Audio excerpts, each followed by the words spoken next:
Hi hello नमस्कार श्री स्वामी समर्थ. आम्ही कुठे जाऊन आलो आहे माहिती का? आशा आणि मी. आशा कुठे गेलतो आपण?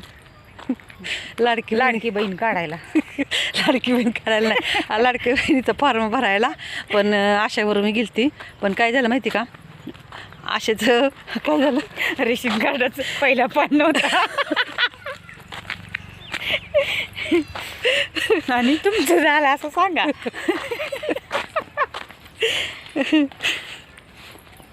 त्यामुळे कॅन्सल झालं माझं.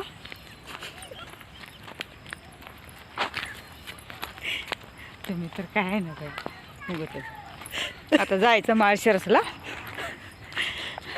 ते सही सिक्का घेऊन यायचा. मग माझा लाडकी बहिणीचा फॉर्म तयार होणार. तुम्ही हसा हसा म्हणजे एवढं आपण आवरून वगैरे गेलो आणि आशाचं काम झालं नाही म्हणून रडाई यायला. रडाय नाही, हसायला येतंय एवढं. कालपासून आम्ही आवरतोय की बाबा आशाचं लाडक्या बहिणीचं फॉर्म भरायला जायचं आहे. आशा म्हणायची चला माझ्याबरोबर, चला माझ्याबरोबर. आणि आलो एवढं लांब आहे. आम्ही का नाही माळीनगर मधून नवचारीला आलो आहे. आणि कारण माळीनगरमध्ये आहेत काढणारे, पण तिथे लई गर्दी या. मग इकडं आम्ही निवांत इकडं आलो आहे आम्ही नवचारीला. चालत आलं. हां. आणि मग ते आशाचं इतके वेळ थांबलो, 2 तास नंबरला ही थांबून. आणि काहीच झालं नाही का तर तिचं रेशन कार्डचं पहिलं पान नाही.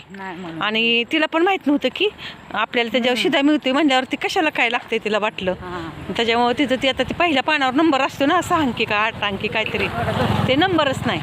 मग त्याच्यामुळं तिचं राहिलं लाडकी बहीण फॉर्म भरायचं आहे ना. आता मग हिला काय करावं लागलं माहिती का? ती वरचं पान नाही म्हणून तिला तर माळशिरसला जावं लागेल. माळशिरसला जाऊन कशाचा सही शिक्का नाही, कुठला दाखला म्हणजे उत्पन्नाचा दाखला काढावा लागेल. आणि ती रेशन कार्डाचं काय दुरुस्त होणार नाही म्हणली आत्ता, पण ती दाखला आणावं लागेल आणि त्याच्यानंतर तिचं होणार आहे. आणि अशी आशाची चूक झाली मोठी म्हणून मला हसाय येते, रडायला येते.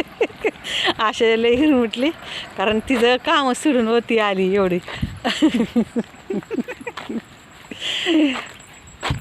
चला बरं असं द्या. चला आता आम्ही चाललोय चालत. इकडे सगळीकडं शेती बघा, भारी वाटते. ही केळीची बाग आहे, कुणाची काय माहिती, आम्हाला काय माहीत नाही. चाललं तर आम्ही करा पहिल्यांदाच